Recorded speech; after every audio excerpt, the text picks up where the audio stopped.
आज हम game theory के मैक्सिमिन एंड मिनीमैक्स प्रिंसिपल के बारे में पढ़ेंगे। ये प्रिंसिपल अपन को क्या बताता है कि a player list his worst possible outcomes and then he chooses that strategy which corresponding to the best of these worst outcomes. The value of the game is the maximum granted gain to the player A, maximizing player. If both the players use their best strategy, then it is generally denoted by B and is unique.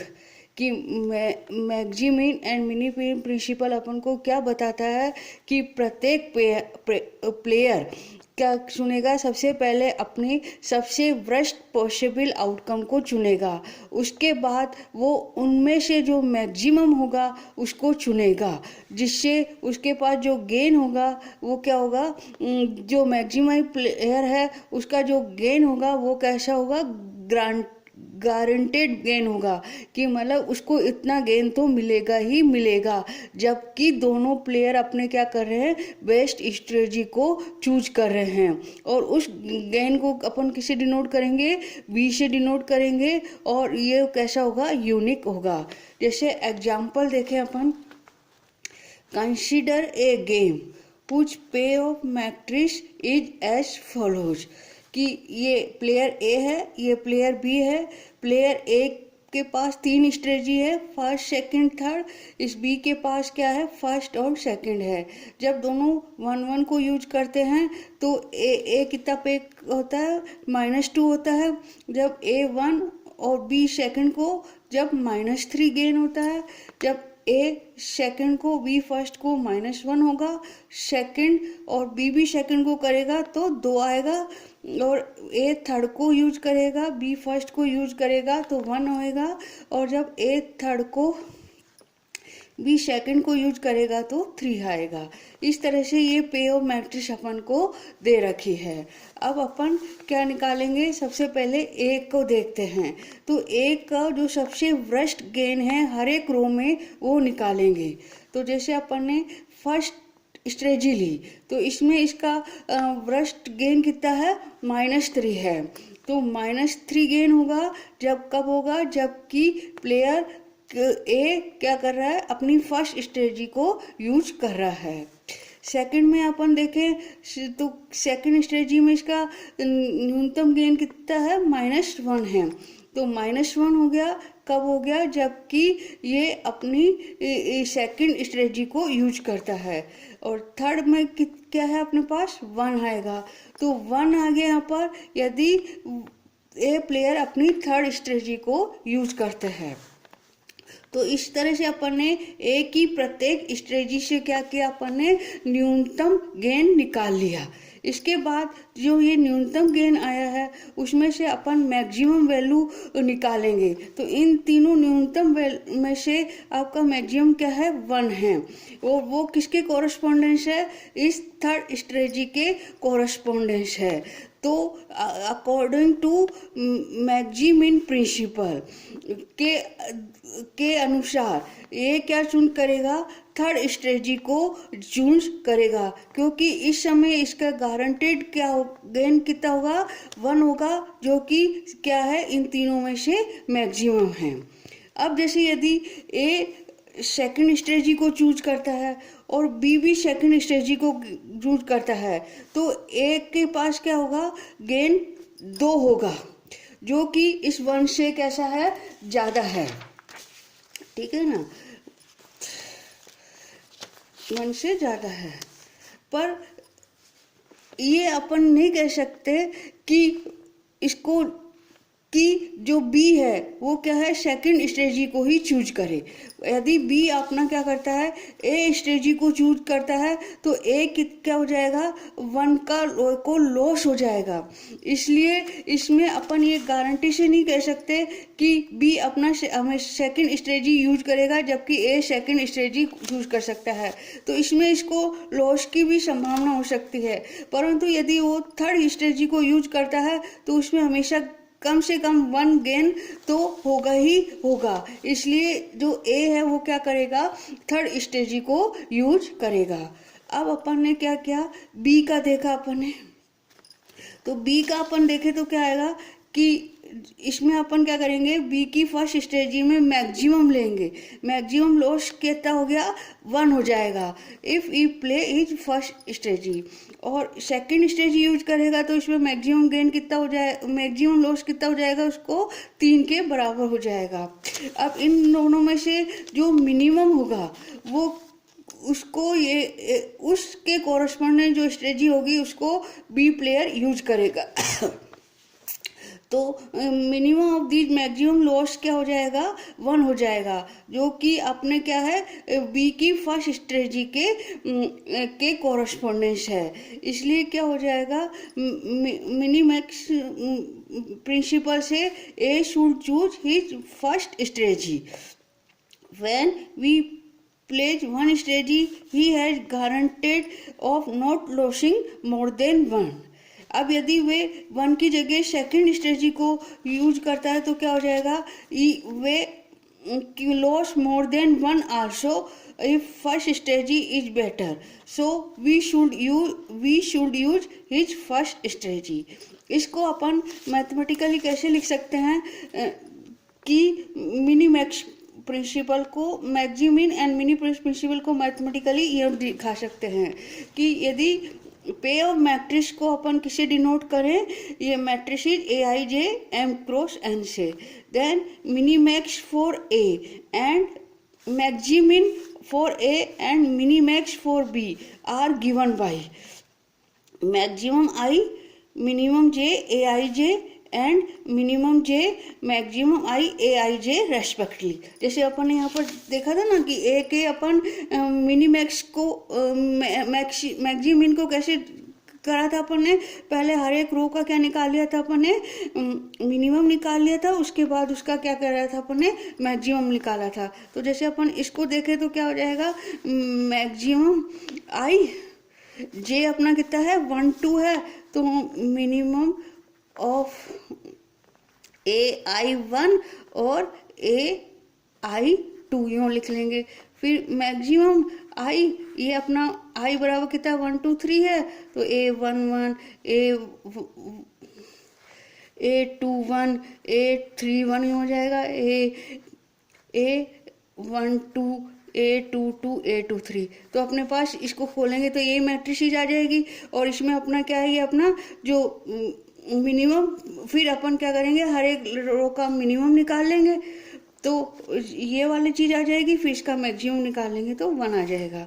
तो इसी तरह से इसलिए अपन mathematically इसको क्या लिख सकते हैं, मैक्सिमम आई ब्रैकेट में minimum J A I J and M minimum J bracket में मैक्सिमम आई ए रेस्पेक्टिवली। और इसकी वैल्यू मान लीजिए ए पी क्यू है और इसकी वैल्यू आपके ए आर एस है।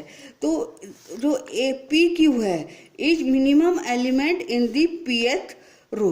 देयरफॉर जैसे अपन ने यहाँ देखा ना कि इसमें अपना ये मिनी मैक्स क्या आ रहा है 1 आ रहा है, तो ये इस रो में कैसा है, मिनिमम एलिमेंट है।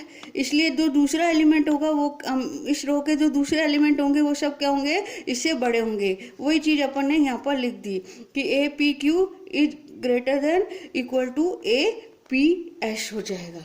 इसी तरीके से अपन ने क्या किया कि जो अपना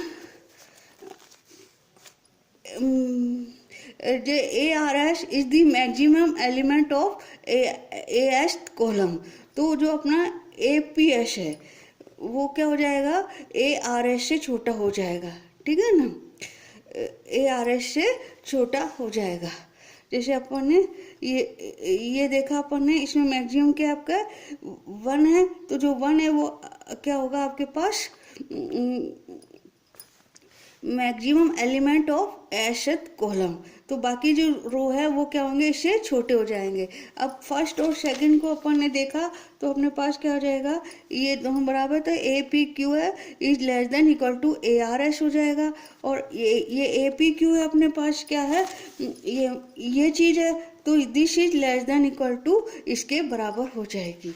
और maximum A I J is called the ये वाला lower value of the game and it is denoted by B bar and minimum ये वाली जो वैल्यू है as is called the upper value of the game and it is denoted by B bar and the value of the game always satisfied the inequalities कि मतलब maximum I minimum J for A is less than equal to B is less than equal to minimum J maximum I for B हो जाएगा,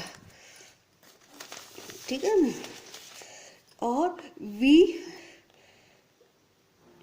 बार less than equal to V less than equal to B bar. और यदि आपके पास ये दोनों value कैसी है, बराबर है और वो किसके कोरस्पोंडेंस है, ए आई जीरो जे जीरो के है, then the game possess a solution with ith and jth pure strategy at the best strategy for A and B respectively and the common value will be the value of the game। जैसे अपन ने ये वाला example पढ़ा था, ठीक है ना। तो इसमें अपने पास मैक्सिमम इन ए आई जे कितना आया था, 1 आया था, जो ये A31 के कोरस्पोंडेंस था। इसी तरह से मिनीमैक्स ए आई जे क्या आया था, V1 आया था, जो कि भी इसके 31 के बराबर था। तो और इसकी वैल्यू 1 थी, तो इसका जो सॉल्यूशन है गेम का वो कितना हो गया, 1 हो गया। तथा एक किसको यूज करेगा, थर्ड स्ट्रेटजी को यूज करेगा और वी अपना क्या होगा, फर्स्ट स्ट्रेटजी को यूज करेगा।